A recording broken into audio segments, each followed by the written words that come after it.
Believe it, this is an Adobe character animator puppet that you can have access to right now. It comes with so many triggers that you would enjoy. Keep watching and I'll show you how I made this. Hello everyone, welcome to 2 and 3D. So what I did here is I got a request to make a Rick and Morty character, and I've actually been planning on doing this for a while, so I decided to make one. So what I did here is, okay, what I'm doing currently is I'm actually creating the mouth. So I've actually made the frontal mouth, and now I'm trying to make the side mouth, that is the right profile mouth. And unlike the other profiles, this particular one, there is supposed to be a space somewhere, so it's not like it's just mouth overlaid over the character's face. So I had to make his chin separate from his mouth so that I will actually max that out, like clean, just erase those portions that are supposed to be empty. So it's like creating an entire mouth with jaw. That's how you'll be able to get this particular profile.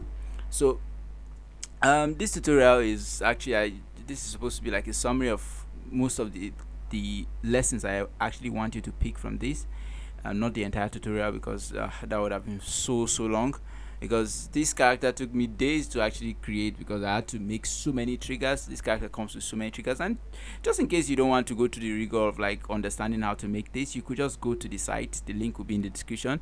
You go to the site and you'll be able to get this puppet and do whatever you want with it. Like, so many triggers, you really love it.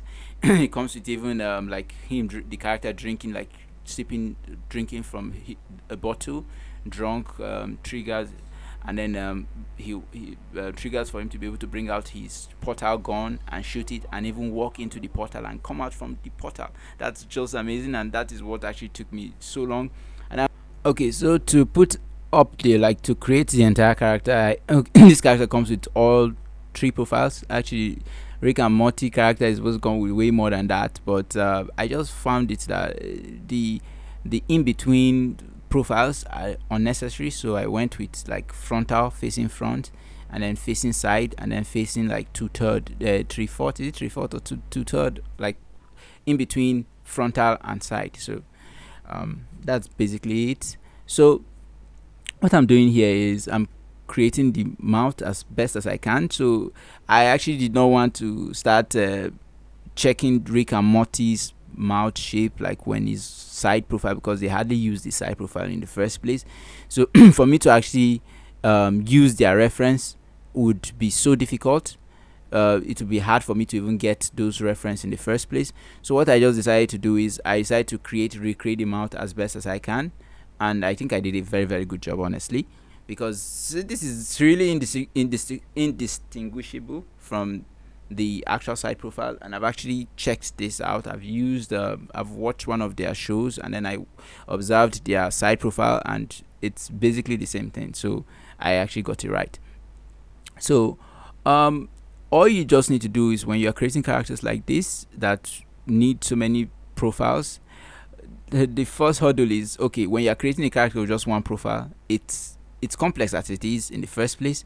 But now when you start adding profiles, and then you start adding face profiles, so you're not just doing the full body profile, you're actually doing the face profile also.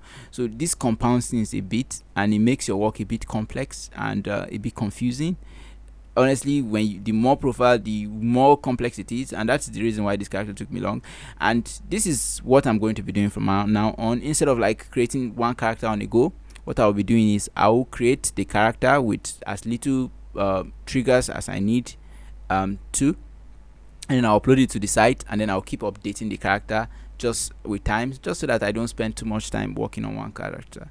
So now what I'm doing is I'm working on the eyebrow, and I've already worked on all the eyebrow to get all the facial features, the facial emotional triggers. That's using the eyebrow, because the eyebrow it does the work perfectly. So what I'm doing here is I'm creating an in-between for them. So just making like the character go from default position or the normal eyebrow position, and then move like to angry position, or move to like surprise position at once, it will not look smooth enough, and it won't look very good. So what you need to do is to create an in-between. And how I do that is I use the previous position of like the last position of the character, and then I create like a sync in between, um like a blended version of it. Like it's not at the default and it's not at the last position or the angry position or whatever position is at. So it moves like there's an in between, and I only create one. Initially, when I started out, I used to create plenty, and when it's too smooth, also it doesn't really look good, because what happens is with stuff like the eyebrow, there is hardly any movement in between. So like when a character is moving from normal to angry, it moves very fast because the movement is a bit small. It's not like the hand movement that it has to move through. So like it's you cannot move at once, boom, to just one position. But for the eyebrow, it moves very very fast because the amount of distance it has to cover is very very small. So all you just need is just one in between, and it will look perfect, just like this. So I'm going to be working on the multi-character eventually. I've actually started that, but I think I wish the same concept that I'm thinking of doing. That I'm going to create it with as minimalist, make it as minimalist as possible. Like just create one profile, and then eventually I'll keep adding to that profile and keep updating the character. So you could, I would actually make a video separately for that. But you could get any of these characters, and the beauty with this is you get the character at whatever price is placed there. And any future update, whenever I update it, I'll make sure I post it on the platform, and also post it here on YouTube. And you would be able to get access to it, so you get like a lifetime access to whatever update that comes afterwards. And this will apply to every character that I'll create from now on, and even the old characters. So if you have access to any of the old characters, you could be downloading any update from there on. So that's good. Okay, the portal. This is one aspect of this creation process that I did not enjoy, because the portal was a bit hard to even draw in the first place. And God saved me, I did not find the what is it called, the swirl tool or the smurf. I forgot one of those tools on Adobe Illustrator. So I was able to at least move some vertices around, not vertices, anchor points. I'm using Blender knowledge of Blender to apply it. So anchor points, I was able to move so many anchor points at the same time. So that was how I was able to create this swirly kind of thing for the characters portal. And still, it doesn't look very good. And I might update that in the future version, because there is a point that the portal tends to like flip back, and then it starts all over again. So it doesn't just keep going round and round, and that's because I kept considering the file size and so many other factors, and how difficult it would be to implement. And that was why I ended up advising myself against that.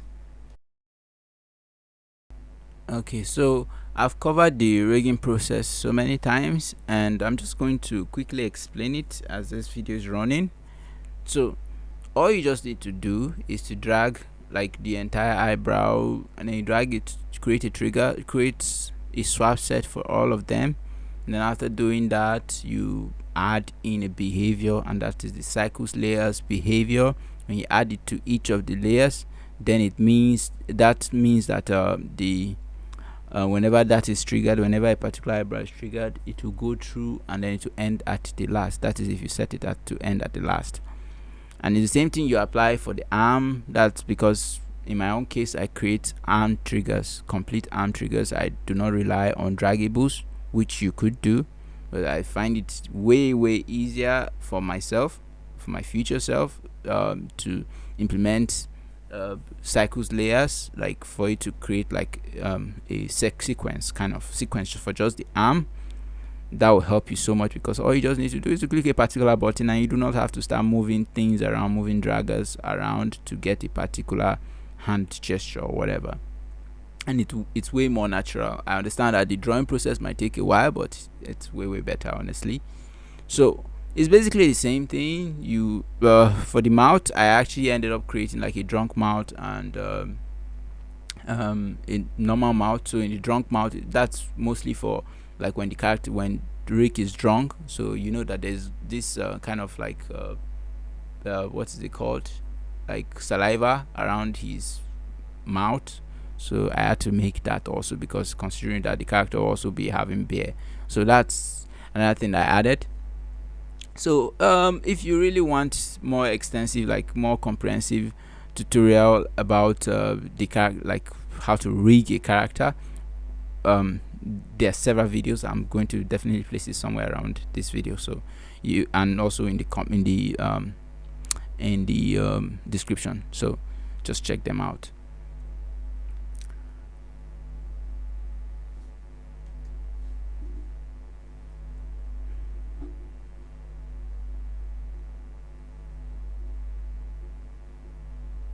And that's basically it. So if you want this puppet, the link will be in the description. You could go and check it out. So thank you for watching. Please give us a like, give us a sub. It will really help us. It will help us a lot. Thank you and bye for now.